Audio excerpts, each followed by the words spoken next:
Hello student, welcome to my class. आज हम पढ़ने वाले हैं chapter how to organise reproduce में topic sexual reproduction. Before starting the session हम डिस्कस कर लेते हैं लास्ट टाइम हमने कहाँ तक कवर किया है। हमने पढ़ा था लास्ट वीडियो में various kind of sexual reproduction, various mode of sexual reproduction हमने कवर किए थे। आज हम सेक्सुअल रिप्रोडक्शन पढ़ेंगे, फिर सेक्सुअल रिप्रोडक्शन इन प्लांट्स के बारे में डिस्कस करेंगे। देखिए what is sexual reproduction, recall कर लेते हैं। Sexual reproduction is the mode of reproduction in which two organism are required. दो ऑर्गेनिज्म का होना जरूरी होता है। ये दोनों ऑर्गेनिज्म क्या करते हैं, ये सेक्स सेल प्रोड्यूस करते हैं। ये सेक्स सेल आपस में जुड़ती हैं और जायगोट बना लेती हैं और जायगोट से न्यू इंडिविजुअल फॉर्म हो जाता है। ठीक है, चलिए अब हम देखते हैं sexual reproduction in plant. Sexual reproduction in plant, ठीक है। देखिए सेक्सुअल रिप्रोडक्शन इन प्लांट को स्टार्ट करने से पहले आपके माइंड में ये क्वेश्चन जरूर आया होगा कि प्लांट्स में ये रिप्रोडक्टिव पार्ट्स आखिर होते कहाँ पर हैं, कहाँ पर होते हैं reproductive part, where the reproductive parts of plants are located. तो इसका आंसर आता है फ्लोवर। जो फ्लावर्स होते हैं, फ्लावर्स पे रिप्रोडक्टिव पार्ट्स पाए जाते हैं। ठीक है, अब हम आइडेंटिफाई करते हैं, एक फ्लावर को लेते हैं, उसके बाद आइडेंटिफाई करते हैं male and female reproductive parts को।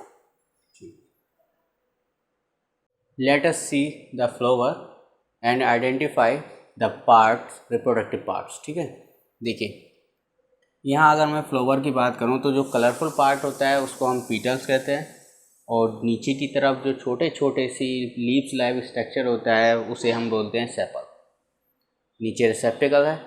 अब देखें जो फ्लावर होता है, फ्लावर के बीच में एक ट्यूब लाइक स्ट्रक्चर होता है। देखिए जो यहाँ पे आपको दिखाई दे रहा है, ये 3 पार्ट्स में डिवाइडेड होता है, स्टिग्मा, स्टाइल एंड ओवेरी। ये स्टिग्मा, स्टाइल एंड ओवेरी, इन तीनों को हम एक साथ बोलते हैं फीमेल रिप्रोडक्टिव पार्ट। ये सारे के सारे कंबाइन होके बोला जाता है फीमेल रिप्रोडक्टिव पार्ट, जिसे हम पिस्टिल भी कह देते हैं, पिस्टिल या कार्पल। अब यहाँ देखिए, यहाँ पे आपको बीच में ही एक थ्रेड लाइक स्ट्रक्चर, धागे नुमा रचना और दिखाई देती है, जिसे हम मेल रिप्रोडक्टिव पार्ट कहते हैं। ये 2 पार्ट्स में होता है, एक इसमें फिलामेंट होता है जो धागे नुमा रचना, उसको फिलामेंट कहते हैं, एक ऊपर की तरफ होता है एंथर। ठीक है, ये होते हैं मेल रिप्रोडक्टिव पार्ट। अब आपके माइंड में ये क्वेश्चन आता है, क्या सभी फ्लावर में इसी तरीके से मेल और रिप्रोडक्टिव पार्ट्स पाए जाते हैं?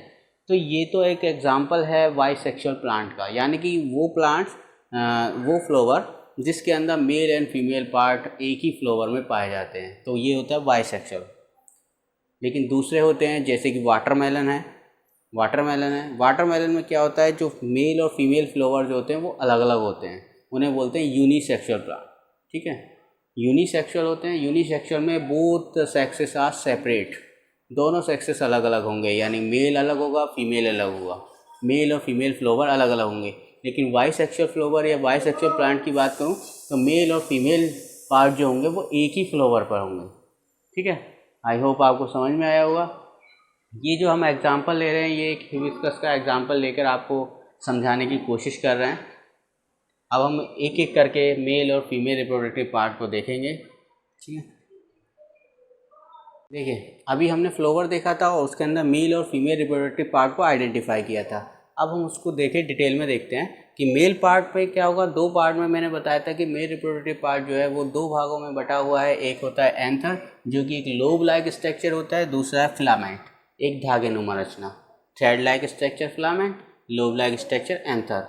ये एंथर के अंदर क्या होगा, एंथर को हम पोलन शेक भी बोलते हैं, पोलन शेक भी बोला जाता है इसको, क्योंकि इसके अंदर बहुत सारे पोलन ग्रेन होते हैं।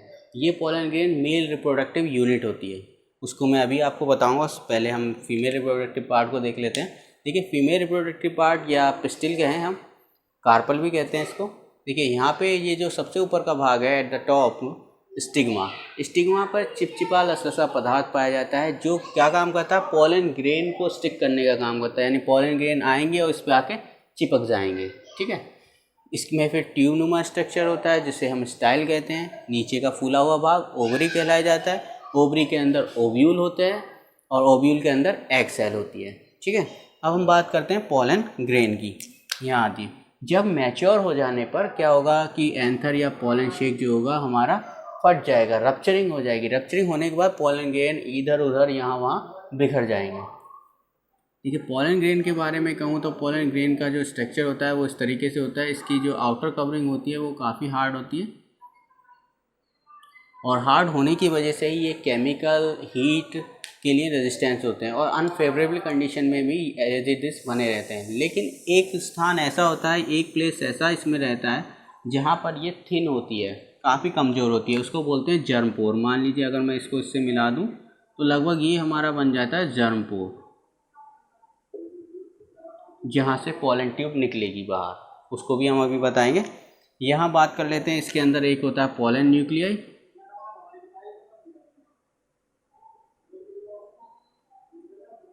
Pollen nucleus.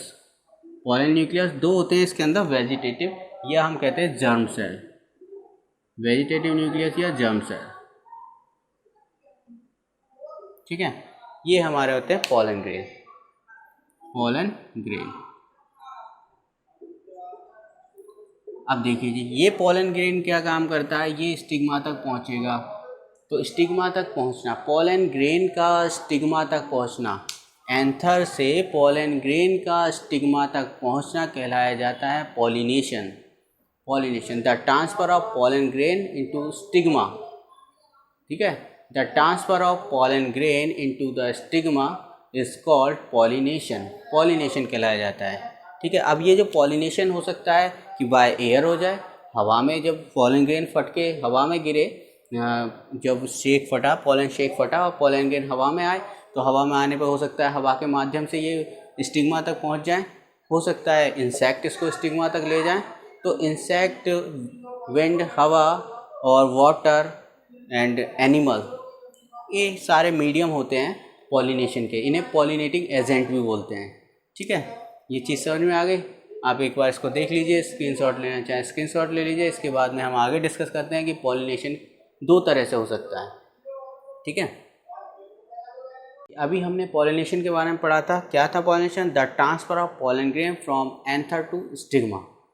एंथर से पोलन ग्रेन का स्टिग्मा तक पहुंचना कहलाया जाता है पॉलिनेशन। देखिए, ये पॉलिनेशन दो तरह से हो सकता है कि वो जो प्लांट है, जो फ्लावर है, उस फ्लावर के में सेम फ्लावर से के एंथर से पोलन ग्रेन आकर, जैसे ये है, इससे पोलन ग्रेन आकर इसी की स्टिग्मा पे आके स्टिक हो जाए, तो इसको बोलेंगे सेल्फ पॉलिनेशन। सेल्फ पॉलिनेशन हो सकता है इसी सेम प्लांट के दूसरे फ्लावर से आके पोलन ग्रेन दूसरे फ्लावर की स्टिग्मा पे आके स्टिक हो जाए, यानी कि इस फ्लावर से पोलन ग्रेन आए और दूसरे फ्लावर की स्टिग्मा पे आके स्टिक हो गई, तो ये भी सेल्फ पॉलिनेशन कहलाया जाएगा। लेकिन यदि दूसरा प्लांट है, यहाँ सेम प्लांट की बात की थी, लेकिन अदर प्लांट के फ्लावर से यदि पोलन ग्रेन आकर स्टिक होते हैं, तो इसको बोलते हैं हम क्रॉस पॉलिनेशन। आई होप आपको समझ में आया होगा। यदि प्लांट सेम है लेकिन फ्लावर डिफरेंट भी हो सकते हैं। देखिए, अगर सेम फ्लावर है तब भी वो सेल्फ पॉलिनेशन है। यदि प्लांट सेम है और फ्लावर दूसरा है, दूसरे फ्लावर से भी सेम प्लांट के डिफरेंट फ्लावर के पास में अगर पोलन ग्रेन्स पहुंचते हैं, तो वो कहलाया जाएगा सेल्फ पॉलिनेशन। लेकिन प्लांट अगर डिफरेंट है, जैसे कि ये एक डिफरेंट प्लांट है, ये एक डिफरेंट प्लांट है, अगर इसके फ्लावर से पोलन ग्रेन यहाँ स्टिग्मा तक आते हैं, तो इसको बोलते हैं क्रॉस पॉलिनेशन।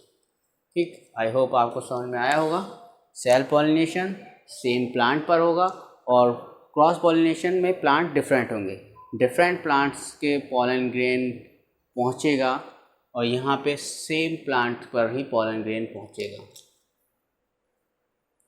देखिए, अभी हमने देखा था पॉलिनेशन में क्या हो रहा था, पोलन ग्रेन एंथर से स्टिग्मा तक पहुँच रहे थे।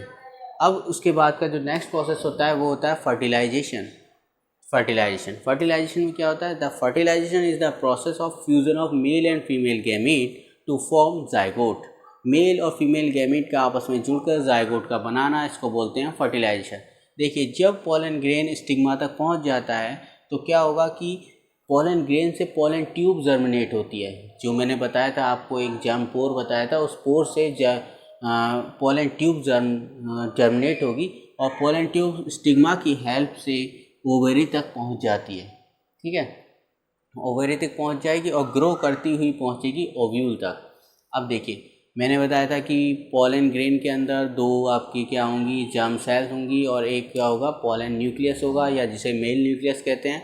ठीक है, वो आएगा और आके ओव्यूल में इंसर्ट हो जाएंगे।